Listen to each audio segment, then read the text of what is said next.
Hello friends, मैं अभिषेक कुमार समृद्धि IAS के online platform पे आप सभी का स्वागत करता हूं, अभिनंदन करता हूं। दोस्तों, एनआईएएस ग्रेड के अभ्यर्थियों के लिए पिछला 2 दिन जो है दोस्तों काफी निराशाजनक रहा। जहां सुप्रीम कोर्ट में दो केस जो है दोस्तों डिस्पोज कर दिए गए। इलाहाबाद हाई कोर्ट का जो केस था गैजेट को लेकर के, वहां भी जो है केस डिस्पोज हो गया।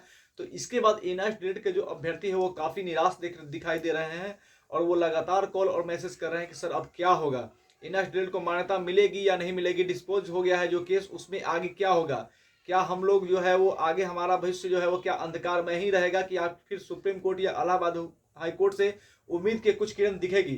तो इसको लेकर के दोस्तों हम बात करेंगे। साथ ही आपको इलाहाबाद हाई कोर्ट में जज ने क्या कहा है और साथ ही डीएलएड के वकील ने क्या कहा है, वहां पे कौन कौन सी बातें रखी गई है, उससे पॉजिटिव जो है वो क्या निकल करके आया है, एनसीटी का क्या जवाब दिया गया है, इसके बारे में जो है दोस्तों मैं बात करूंगा।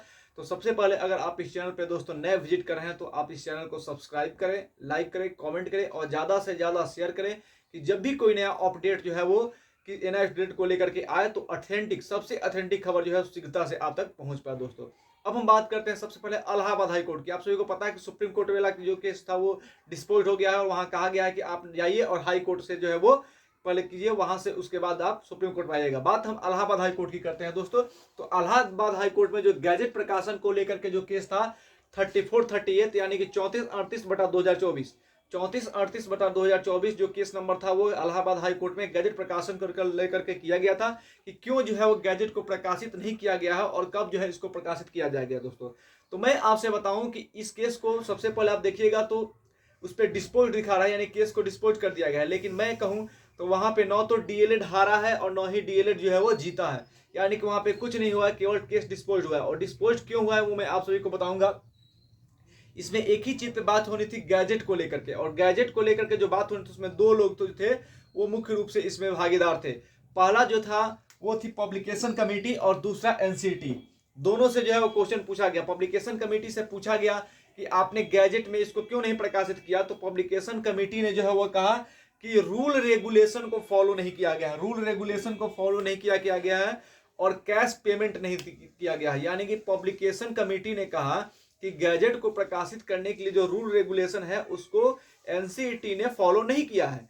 साथ ही जो अमाउंट कैश देना होता है वो भी एनसीईटी ने दिया, ये पब्लिकेशन कमेटी ने कहा। इस पर एनसीटीई को जवाब देना था।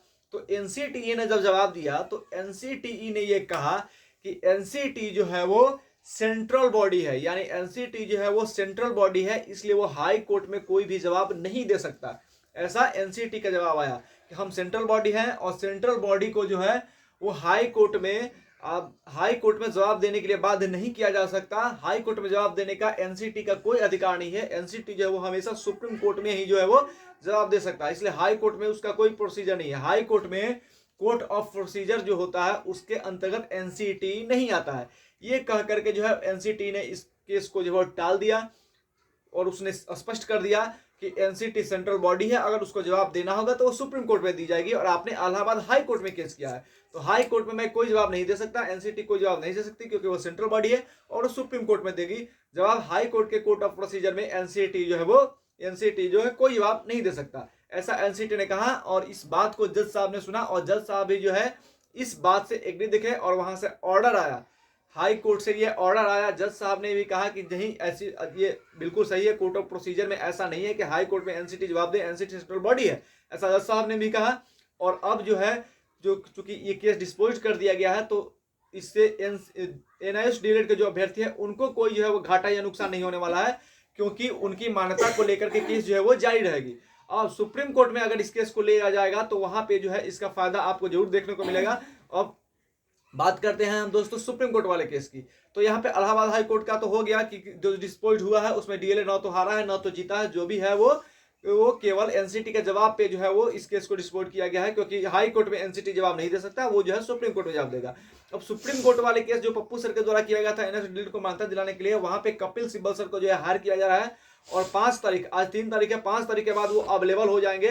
तो हमें उम्मीद है कि 5 तारीख के बाद जल्द से जल्द जो है उस केस की डेट मिलेगी और एनआईएस डीएलएड के जो अभ्यर्थी हैं उनको जस्टिस जरूर मिलेगी, उनको जो है न्याय जरूर मिलेगा। और एनआईएस डीएलएड के जो अभ्यर्थी हैं उनको शिक्षक भर्ती में भी मौका जल्द से जल्द मिलेगा, ऐसा हमें उम्मीद है। गवर्नमेंट भी जो है आम चुनाव को देखते उनको मान्यता देने का हर संभव प्रयास करेगी। तो हमारा अब पूरा ध्यान जो है सुप्रीम कोर्ट में है। और एनआईएस डीएलएड के जो भी अभ्यर्थी हैं वो बिल्कुल भी पैनिक ना हो, एकदम आप जो है वो लगातार जो है वो डटे रहें और अपने आप को जो है पैनिक ना करें। आप अपने आप को पैनिक ना करें और अपना हक जो है मांगते रहिए। हमें उम्मीद है कि सुप्रीम कोर्ट से हमें न्याय जरूर मिलेगा। दोस्तों धन्यवाद।